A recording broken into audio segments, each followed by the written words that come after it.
Bugün təbii zonalar mövzusunu keçəcəyik. Təbii zona hər hansısa bir əraziyə məxsus olan, buradakı havanın temperaturu, rütubət, iqlim şəraiti, burada yaşayan heyvanlar, bitkilər, mikroorqanizmlər hamısı təbii zonaya daxildir. Məsəl üçün, ekvatorial iqlim qurşağında havanın temperaturu, rütubətin miqdarı, burada yaşayan heyvanlar, ağac növləri, bitkilər, həmin bütün hamısı komponentlər təbii zonanı təşkil edir. Daha sonra təbii zonaları öyrənərkən iqlim qurşaqlarını bilmək vacibdir. Yəni necə? Hər iqlim qurşağının özünün təbii zonası var. Biz öyrənmişdik ki, ekvatorial iqlim qurşağı. Ekvatorial iqlim qurşağında rütubətli, həmişəyaşıl ekvatorial meşələr təbii zonası formalaşır. Xüsusiyyəti necədir? Diqqətlə qulaq asın. Burada bilirsiniz ki, ekvatorial iqlim qurşağının xüsusiyyətləri necədir? İl boyu isti və rütubətlidir. Yağıntının miqdarı 2000-3000 mm arasında dəyişir. Bataqlıqlaşmış ərazilərdir. Çünki yağıntı il boyu burada yağırsa, deməli bataqlıq ərazidir. Qurumağa macal tapmır. Məhz bu ərazilərdə də həmişə yaşıl yarpaqlardır, ağaclardır və buradakı ağacların xüsusiyyəti ondan ibarətdir ki, 4 yaruslu ağaclardır. 4 yaruslu nədir? Ən hündür ağaclar 60 metr hündürlüyündədir. Nisbətən aşağıdakı artıq elə bir ki, forma 4 hissəyə bölünür. Baxın formada. Baxın bu formada 4 yaruslu ağaclardır. Bu 4 yaruslu ağaclar arasında bir lianalar əmələ gəlir. Lianalar bilirsiniz nədir? Sarmaşıqlardır. Bu ağaclara sarmaşırlar. Elə bir ki, bu 4 yaruslu bir-biri ilə əlaqələndirirlər. Aydın oldu. Rütubətli ekvatorial meşələrə, misal olaraq baxın bu formada sizə göstərə bilərəm ki, ekvatorial meşələrin ağacları bu formada olur. Rütubətli ekvatorial meşələr, subekvatorial iqlim qurşağında formalaşır. Hansı materiklərdə görə bilərik? Cənubi Amerikanın, baxın görürsünüz, ekvatorial iqlim qurşağı harada yayılıbsa, həmin rütubətli ekvatorial meşələrdə Amazon hövzəsində, daha sonra Afrikada, Kongo hövzəsində, bu ərazilərdə və Böyük Zond adalarında, Malakka, Kalimantan, Yeni Gvinea adalarında rütubətli ekvatorial meşələri görmək olar. Aydın oldu. Daha sonra gəlir dəyişkən rütubətli ekvatorial meşələr. Dəyişkən rütubətli ekvatorial meşələr isə subtropik, subekvatorial və tropik iqlim qurşağında formalaşar. Aydın oldu. Ümumiyyətlə, subekvatorial iqlim qurşağında 2 təbii zona formalaşır. Biri dəyişkən rütubətli ekvatorial meşələr, ikincisi isə savannalar. Bir də onu xatırladım ki, ekvatorial meşələrin torpaqları necə idi? Qırmızı, sarı, ferrarit torpaqlar və ya laterit torpaqlar. Demişdim ki, bunun rəngi qırmızı olmasının səbəbi nə idi? Tərkibindəki dəmirin çoxluğu ilə əlaqədar idi. İndi gəlirik subekvatorial iqlim qurşağında. Dedik ki, subekvatorial iqlim qurşağında 2 təbii zona, dəyişkən rütubətli ekvatorial meşələr və savannalar formalaşır. Birinci baxın, dəyişkən rütubətli ekvatorial meşələr həm subekvatorialda, həm də tropikin dəniz iqlim tipində formalaşır. Yəni, rütubət nə qədər çoxdursa, bu iqlim tipində formalaşır. Yağıntının, yəni dəyişkən rütubətli ekvatorial meşələrin yağıntının miqdarı haradasa 1500-2500 mm arasında dəyişir. Qırmızı, sarı torpaqlardır bunun. Deməli, dəyişkən rütubətli ekvatorial meşələrin torpaqları necə oldu? Qırmızı, sarı. Ancaq savannaların torpaqları isə qırmızı, qonurdur. İndi dəyişkən rütubətli ekvatorial meşələr harada yayılıb? Baxın. Cənubi Amerikada, baxın, bu hissələrdə dəyişkən rütubətli Guyana yaylasında, daha sonra Braziliya yaylasının şimalında dəyişkən rütubətli ekvatorial meşələr yayılıb. Baxın burada Kongo hövzəsi ətrafından, daha sonra Hindistan yarımadasının dəniz sahili bölgələrində, Hind-Çin yarımadasının cənubunda. Mən dedim ki, dəyişkən rütubətli ekvatorial meşələr 2 iqlim tipində, subekvatorialda və tropikdə formalaşır. Deməli, bu rütubət olan ərazilərdə tropik neçə hissəyə bölünürdü? Tropikin kontinentalı və tropikin dənizi. Məhz o dəniz iqlim tipi rütubət olan ərazilərdə dəyişkən rütubətli ekvatorial meşələr formalaşır. Baxırsınız. Baxın, burada nə demişdim? İsti Braziliya cərəyanı keçir. Deməli, rütubət var. Və burada dəyişkən rütubətli, görürsünüz, eyni rəngdədir. İkisi də dəyişkən rütubətli ekvatorial meşədir. Bu subekvatorial daxilində formalaşır. Bu isə tropiki dənizi daxilində formalaşır. Aydındır? Daha sonra gəlirik bura. Baxın, görürsünüz. Burada subekvatorial daxilində dəyişkən rütubətli ekvatorial formalaşdı. Bir də burada isti cərəyan təsirindən tropikin dənizində yenə dəyişkən rütubətli ekvatorial formalaşdı. Sonra baxırsınız, baxın burada Hindistan yarımadasında dəyişkən rütubətli, baxın bu ərazilərdə formalaşır. Çin yarımadasında da dəniz sahili bölgələrdə. Axı dəniz sahilində cərəyan keçir, isti cərəyan da rütubət getirir. Aydın oldu. Dəyişkən rütubətli ekvatorial meşələr əsasən yağıntının miqdarı yenə də 1500-2500 arasında dəyişir. Sonra öyrəndi deyir, subekvatorial daxilində formalaşan ikinci bir təbii zona savanna təbii zonasıdır. Savanna demişdik ki, subekvatorialda formalaşır. Savannalar necə bir təbiətə malikdir? Baxın, savannalar hündür ot bitkilərinə, seyrək ərazi, hündür ot bitkilərinə xasdır. Baxın, belə bir ərazilər, tək, hündür ağaclar savannalardır. Baxın, savannada əsasən Madagaskar cizgi filmi yadınıza salın, oradakı təbiəti yadınıza salın. Məhz həmin ərazilər savanna təbii zonasıdır. Orada fil, sonra zürafə, zebra, bu kimi heyvanlar hamısı savannaya məxsus olan heyvanlardır, vəhşi heyvanlardır. Əsasən ağaclar hündür boyludur. Hündür boylu olmasının səbəbi həm qida mənbəyi kimi, yəni ağacların hündür ot bitkiləri olması, heyvanların qida mənbəyi kimi bu otlardan istifadə etməsidir. Savannalar ən çox hansı materikdə yayılıb desəniz, Afrikanı götürəcəksiniz. Baxın, Afrikanı. Afrikanın ümumi sahəsinin 40% savannalardır. Savannalar, baxın burada, bu ərazilərdə Nigeriya, Çad, bu ərazilərdə subekvatorial iqlim qurşağında formalaşır savannalar. Həmçinin, baxın burada, subekvatorial, tropik və subtropik iqlim qurşağında savannalar formalaşır. Əsasən quraq iqlim şəraitidir, yağıntının miqdarı digər təbii zonalara baxanda da azdır. Dedik ki, Afrikanın 40% məhz savannalardır. Bu ərazilər, baxın, görürsünüz, bunlar hamısı subekvatorial iqlim daxilindədir. Daha sonra burada Şərqi Afrika yaylası, burada Zambezi çayının hövzəsi, subekvatorial iqlim qurşağını deyərkən demişdik, bu ərazilərdir. Daha sonra Cənubi Amerikada, şimalında, baxın, burada Viviana yaylası, daha sonra Braziliyanın cənub hissəsi, hətta La Platanın şimalına qədər bu ərazilər gəlir. Hansı ki, Cənubi Amerikada subekvatorial iqlim qurşağı harda idisə, onun nisbətən kənar hissələri, bu ərazilər yerləşir savannalar. Bir də yadınızda saxlayın ki, savanna təbii zonası Cənubi Amerikada şimalında Llanos, bu testlərdə düşür sizə. Deməli, şimalında Llanos, cənubunda isə Campos adlanır. Avstraliyanın şimal-şərq hissələri də savanna təbii zonasında yerləşir. Hindistanın mərkəzi hissələri və Çin yarımadası mərkəz hissələrində savanna təbii zonası yerləşir. Fikir verirsə ki, baxın, Hindistan yarımadasının materik sahili bölgələri dəyişkən rütubətli ekvatorial meşələri idi. Çünki burada rütubətin miqdarı çoxdur. Ancaq mərkəzə doğru, daxilə doğru getdikdə isə kontinentallıq artma səbəbi ilə məhz savanna təbii zonası formalaşır. Savanna dedik axı, quraq ərazidir, rütubətin miqdarı azdır. Burada hündür ot bitkiləri yaranır. Və Çin yarımadasında da mərkəzi hissələrində də savanna təbii zonası formalaşır. Aydın oldu. Baxın, savanna təbii zonasına bu şəkildə misal göstərmək olur. Əsasən səhra kimi belə bir quraq bir ərazidir. Hündür, tək ağac kolluqları formalaşır. Ümumiyyətlə, ən çox soruşsalar ki, heyvan aləmi məhz savanna təbii zonasında yerləşir. Savannanın torpaqları da dedik ki, nə idi? Qırmızı, qonur torpaqlardır. Səhra təbii zonası tropik iqlim qurşağında formalaşır. Tropikdən başqa səhralar subtropik və mülayim iqlim qurşağında da formalaşır. Amma əsas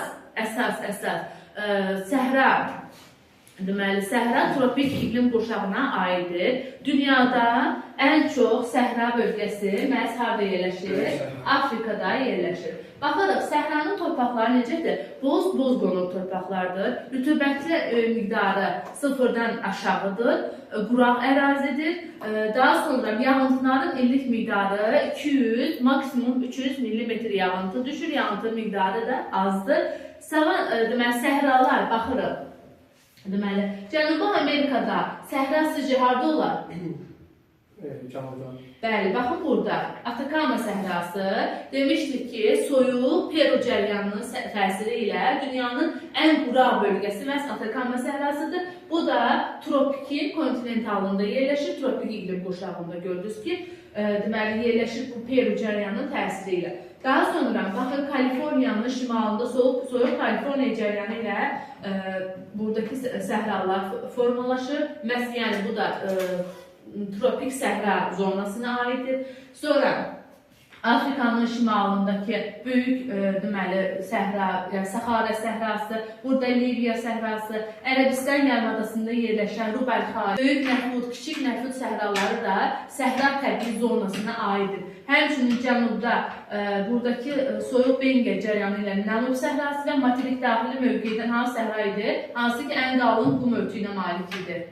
Kalahari səhrası. Daha sonra Avstraliyanın mərkəz hissələrində böyük qumlu, böyük Victoria səhraları, bunlar hamısı tropik səhra təbii zonasına aiddir. Dedik ki, yağıntıların miqdarı 200-300 mm-dir. Rütubətlənmə misalı birdən kiçikdir, çox kiçikdir, səhra bölgəsinin xüsusiyyətləridir.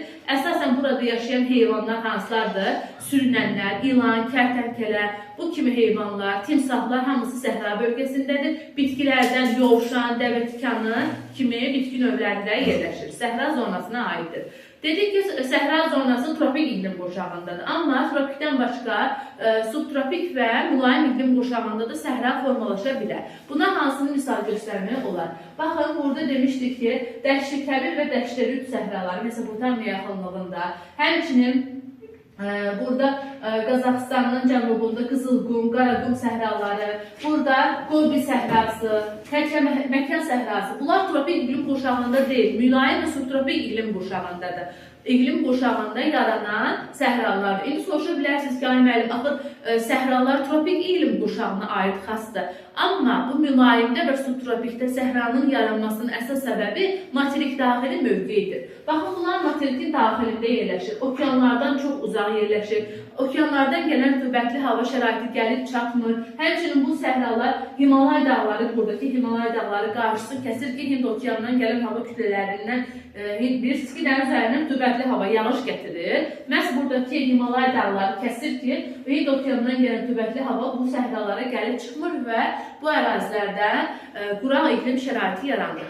Daha sonra səhra üçün xas olan bir relief forması deyək var ki, oazislər, yeraltı suların səthə çıxmağı. Oazis nə demişdik? Yeraltı sular səthə çıxır və səhranın ortasında bir gölməçə əmələ gəlir. Onun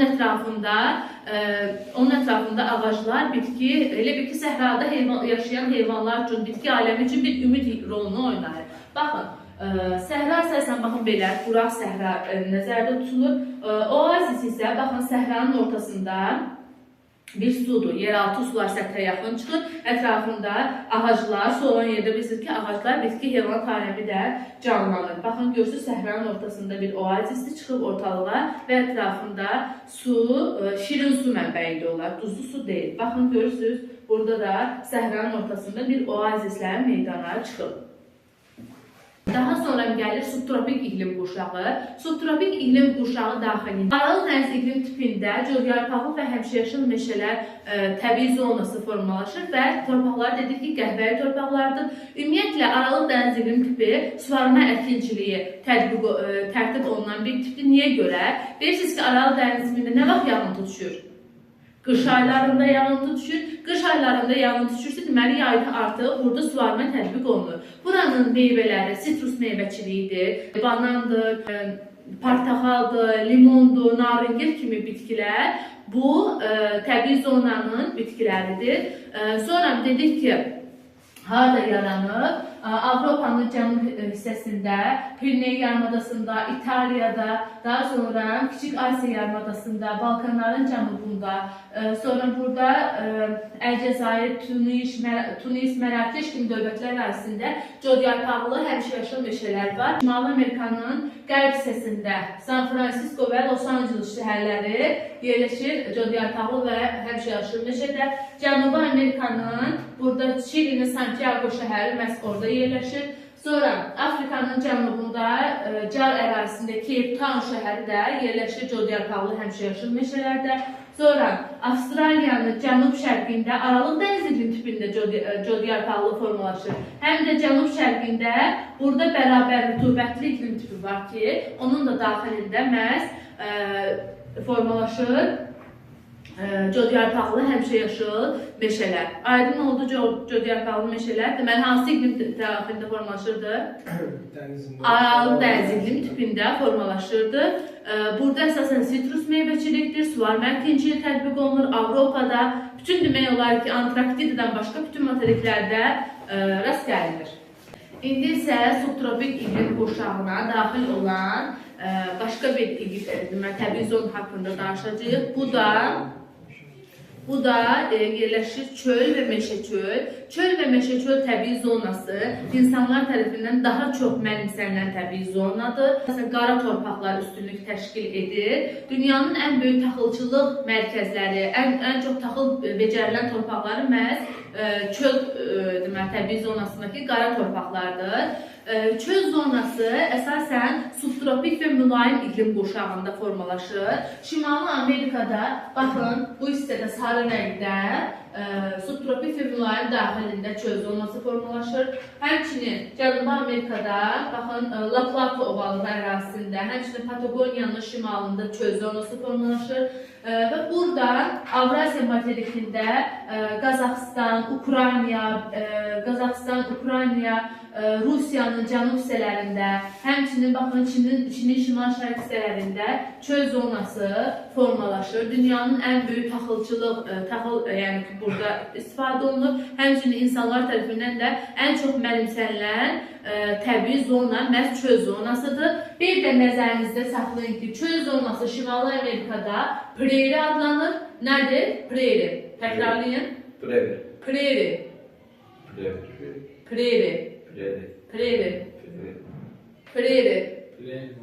Deməli, çöl zonası Şimali Amerikada prairie, Cənubi Amerika isə pampa adlanır. Bu terminlər demək istəyir, niyə belə çətin gəlir? Mən başa düşmürəm. Prairie, deməli, Şimali Amerikada, Cənubi Amerikada çöl zonası pampa adlanır. Çöl zonasının torpaqları qara torpaqlardır. Hansı iqlim tipində formalaşır? Subtropik və mülayim.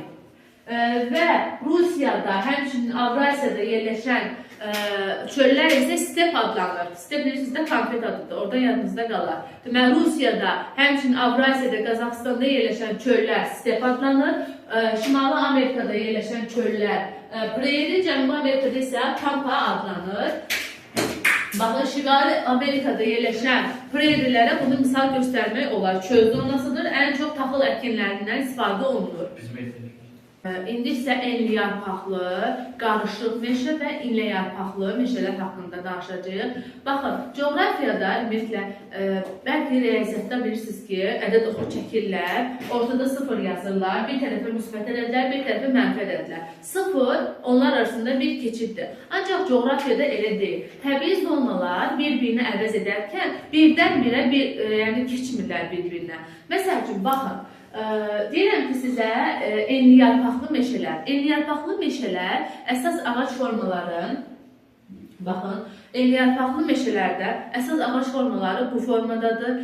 Fıstıq, vələs, palıd kimi ağac növləri formalaşır. Enli yarpaqlı meşələr torpaqları qonur meşə torpaqlardır. Harada formalaşır? Mülayim iqlim qurşağında, qismən də subtropik iqlim qurşağında formalaşır. Sizə keçdik enli yarpaqlı meşələr. Enli yarpaqlı meşələri hansı iqlim qurşağında formalaşır? Mülayim və qismən də subtropik iqlim qurşaqlarında qonur meşə torpaqlarıdır. Enli yarpaqlı meşədən sonra nisbətən bunları qarışıq meşə əvəz edir. Qarışıq meşə də mülayim iqlim qurşağında formalaşır. Daha sonra qarışıq meşədən sonra gəlir iynə yarpaqlı və yaxud da tayqa meşələri.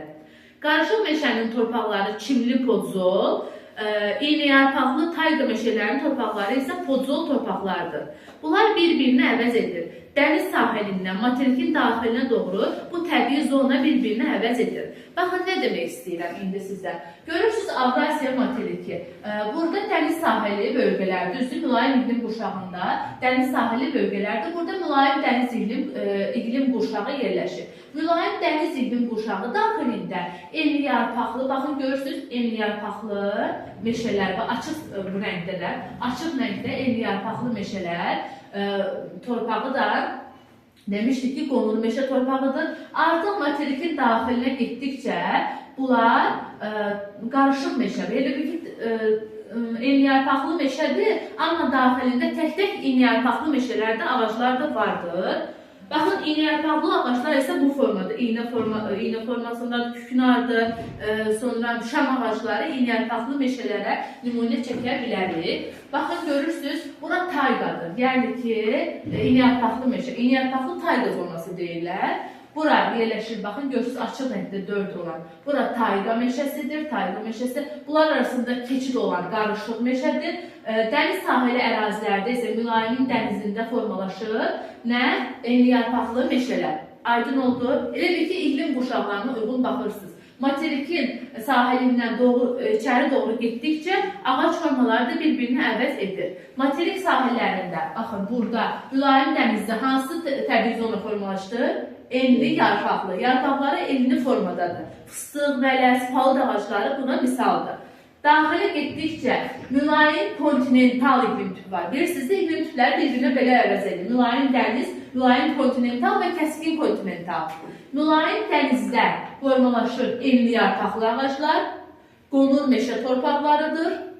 Deməli, harada yerləşir? Bax, burada Böyük Britaniyadır, Fransanın şimalı, Almaniyadır, sonra Fransadır, Polşadır, Ukraynadadır. Bu ərazilərdə enli yarpaqlı meşələr formalaşır. Nisbətən daxilə, mülayim kontinental, hara demişdim, Şərqi Avropa düzünə qədər gəlir mülayim kontinental. Burada qarışıq meşələrdir, çimli pozuldu torpaqları bir keçid zonadır. Və gəlir tayqa zonası. Baxın, böyük bir hissəsi, Rusiyanın da böyük bir hissəsi tayqa, pozul torpaqlarda bunların torpaqlarıdır. Pozul və yaxud da külə çalan pozul da deyirlər. İndi baxın, həmin təkrarlanma burada da olur. Baxın, görürsünüz, bu ərazilərdə böyük göllərin cənubunda enliyarpaqlıdır. Burada yenə göllər ətrafında bir keçid zonuna gəlir qarışıq meşə, şimalda isə tayqa. Görürsünüz, tayqa. Aydın oldu. Bu da belə. Bu da belə. Sonra gəlirik tundra və meşə tundra. Tundra və meşə tundra torpaqları, tundra və meşə tundra ilk öncə deyim ki, subaktiv iqlim qurşağında formalaşır. Baxın, görürsünüz ki, burada subaktiv iqlim qurşağında deməli, burada baxın, tundra və meşə tundra təbii zonası formalaşır. Bunlar əsasən Şimali Amerikanın şimalında və Avrasiyanın şimalında tundra və meşə tundradır. Burada əsasən ağayı kimi heyvanlar, yəni ağ tülkü, sonra maral, bu kimi heyvanlar, ümumiyyətlə bitki aləmi də çox kasıbdır. Sonra gəlir arktik səhralar, buz səhraları. Buranın torpaqları ibtidai torpaqlardır. Yəni, ümumiyyətlə, buzun altından azad olmadıqlarına görə təsərrüfat əhəmiyyəti, yaşayış əhəmiyyəti demək olar ki, yox, sıfır səviyyəsindədir. Aydın oldu. Sizin bilməli olduğunuz əsas məsələlərdən biri, hansı ki, bayaq da dedim, hansı terminlərdir. Bu terminlər hansılardır? Baxın, buradakı ekvatorial meşələr, Cənubi Amerikanın ekvatorial meşələri adlanır selvas. Nə? Selvas adlanır. Daha sonra buradaki savannalar, Cənubi Amerikadakı, şimalındakı savannalar Lianus, cənubundakı savannalar isə Campos adlanır. Daha sonra çöl zonası Prairie Şimali Amerikada, Cənubi Amerikada Pampa adlanır. Və Rusiyada, Qazaxıstandakı çöllər isə Step adlanır. Bir də var burada sahil. Baxın, sahil deyərkən, elə bir ki, dənizlə quru arasındakı sahil forması, yəni normalda bilirsiniz də, sahil formasını yadınıza salın. Sahil də bir keçid zonasıdır. Necə ki, demədik ki, burada qarışıq meşə bir keçid zonasıdır. Yəni, bir təbii zonadan o birisi təbii zonaya keçmək üçün birbaşa bir keçid yoxdur da, bir-birini əvəz eləməlidir. Aydın oldu, bir-birini əvəz eləməlidir. Burada da ki, sahildir. Sahil, savanna ilə səhra arasında bir keçid zonasıdır.